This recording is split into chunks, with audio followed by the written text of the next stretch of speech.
प्यार की कीमत जानते हो? यहाँ हर चीज़ और हर बात की कीमत चुकाई जाती है। प्यार के लिए कई कुर्बानियाँ, कई आहुतियाँ, कई बलिदान देने पड़ते हैं। इसलिए कहता हूँ, जितना जानता हूँ उतना ही बताता हूँ। जिनकी शादी हो चुकी है उनकी आटोफी ख़त्म है, और जिनकी शादी अब तक नहीं हुई है उनके लिए अवसर अभी बाकी है। मेरा यही कहना है, शादी उससे करो जिससे तुम्हारा प्यार है। शादी उससे करो जिससे तुम्हारा प्यार है। ये एक लाइन पूरी लाइफ को झंझोर कर रख देती है। ऐसी बात नहीं है चिंता करने वाले की शादी नहीं होगी, शादी होगी, मगर जिससे प्यार है उससे शादी होगी तो ये जीवन आपका सफल होगा।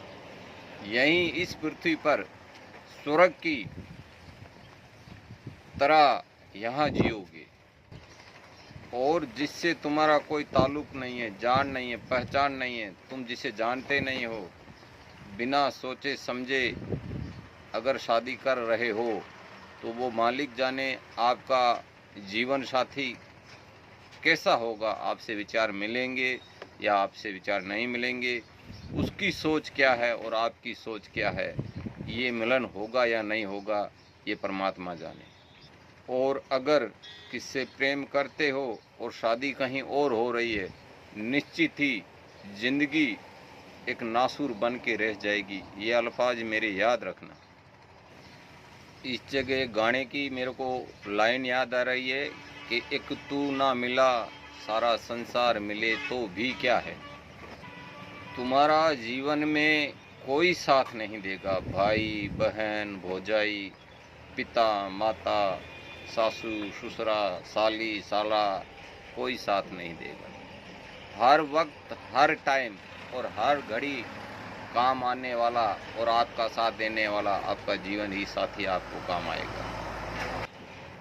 ऐसा भी मत सोचना कि मेरा ससुर पैसे वाला है, मेरा साला जी पैसे वाला है, मेरी साली अच्छी है कि मेरी सासू अच्छी है, मैं उनकी खातिर कर रहा हूँ।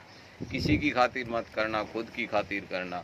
जो आपको अच्छा लगे, जिसके साथ आपके विचार मिलते हैं, वही आपको जीवन में सुख दे सकता है। अन्यथा परमात्मा भी आपसे आकर मिले भी तो भी सुकून नहीं मिलेगा इस मन को। ये मन बड़ा चंचल होता है। इस मन की लगाम को थाम पाना बहुत ही मुश्किल है। रावण भी था ना, कोई भी इस मन की लगाम को नहीं थाम पाया था। इस बात को दर्जी से जाकर पूछना, जब तक धागा कपड़े से मैचिंग नहीं होता है तब तक वो धागा ढूंढता रहता है। जब जाकर मैचिंग होता तब उसकी सिलाई होती है।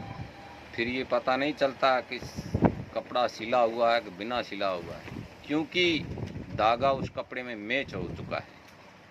और इसी तरह जीवन में मैच होना ज़रूरी है। इसलिए किसी की मत मानना, चाहे दोस्त हो, चाहे घर वाले हो, चाहे कोई भी हो, संसार में कोई भी हो, जहाँ आपको यकीन, विश्वास, अटल विश्वास है, जिस जगह आप प्रेम करते हो, शादी उससे ही करना, ताकि आपकी भी ज़िंदगी स्वर्ग बन जाए और अपने जीवन साथी की भी ज़िंदगी स्वर्ग बन जाए। जात पात, ऊंच नीच कुछ मत देखना। हम यहाँ सब एक ही मानव है। ये जो जातियाँ बनाई गई है, ये मानवदारी बनाई गई है। मालिक है या नहीं, पर वहाँ जो जाति बनाई गई है, एक है महिला, एक है पुरुष और दूसरा है किन्नर, जिसे पूरी जाति को ढाई जाति ही कहते हैं संसार में। इसके अलावा कुछ भी नहीं, बाकी सारी बातें बेकार की है। इसलिए जिससे प्यार करते हो उसी को जीवन साथी चुनना, ताकि ज़िंदगी खुशी से, चैन से, आराम से गुजर जाएगी। वरना मन के अंदर सुलगते रहोगे धीरे धीरे चिंगारी की तरह, और किसी को अपनी पीड़ा कह भी नहीं सकोगे।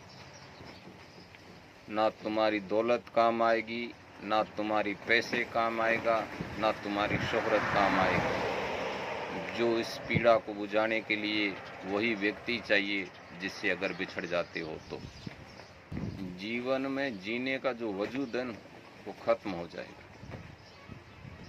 इसीलिए मैंने पहली लाइन में कहा था, प्यार की कीमत क्या है। कुछ लोगों को मेरी बातें गलत लग सकती है, क्योंकि वो समझेंगे ये भड़काने वाली बातें हैं, जबकि उन्होंने इस चीज़ को अगर महसूस किया है और उनके साथ ही अगर बात बीती है तो मेरा सपोर्ट 100% करेंगे। क्योंकि जिसे चोट लगती है ना, उस दर्द से वही वाकिफ़ होता है, हर कोई नहीं होता है। मैं अपनी वाणी को यहीं पे विराम देता हूँ। अगले वीडियो में आपसे फिर मिलूँगा, तब तक